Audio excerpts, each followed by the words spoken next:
त्यांच्या सक्सेस साईडला तुम्ही आत्ता तुमचा स्ट्रगल कंपेअर नका करू मित्रांनो. कंपॅरिझन केल्यामुळे आपल्याला सर्वात मोठे 3 नुकसान होतात मित्रांनो. सर्वात अगोदर म्हणजे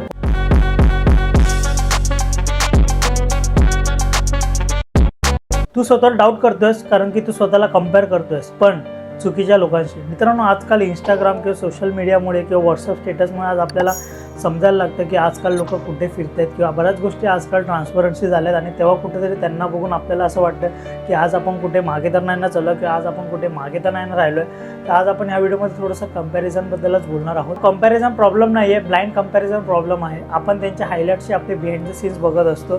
म्हणजे आपण त्यांच्या 20 चॅप्टरला आपला सेकंड चॅप्टर कंपेअर करत असतो. मित्रांनो, तुमच्यासमोर जी सोशल मीडियातून जी लाईफ येते ती एडिट लाईफ असते मित्रांनो.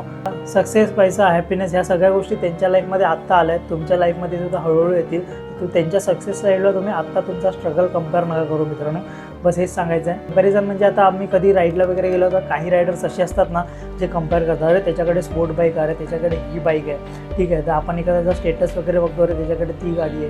किंवा ॲज अ क्रिएटर म्हणून झालो तर आपण विचार करतो, अरे त्याचे बघ किती व्ह्यूज येत आहेत, आपल्या व्हिडिओला व्ह्यूजच येत नाही आहेत. ह्या बऱ्याच गोष्टी आपण त्यांच्याशी कंपेअर करत असतो. त्यामध्ये कुठेतरी विचार येत असतो की अरे मीच का मागे, आपणच का स्लो आहे, असं कुठेतरी मनामध्ये येत असतं. पण मित्रांनो, एक गोष्ट लक्षात घ्या, स्लो प्रोग्रेस पण स्टील प्रोग्रेस. ही गोष्ट मनामध्ये एक लक्षात घ्या आणि स्वतःच्या लाईफमध्ये जास्त इम्प्रूव्हमेंट आणण्याचा प्रयत्न करा. कंपॅरिझन केल्यामुळे आपल्याला सर्वात मोठे 3 नुकसान होतात मित्रांनो. सर्वात अगोदर म्हणजे कॉन्फिडन्स, दुसरा म्हणजे फोकस, तिसरा म्हणजे कन्सिस्टन्सी.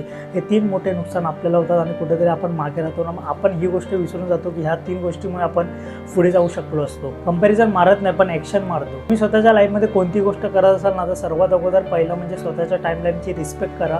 दुसरी गोष्ट प्रोग्रेस करा, कंपॅरिझन करू नका. आणि 30 दिवसानंतर जेव्हा तुम्ही कंटिन्यू राहाल तेव्हा तुम्हाला समजेल की 30 दिवसामध्ये तुमच्या लाईफमध्ये काय फरक भेटला.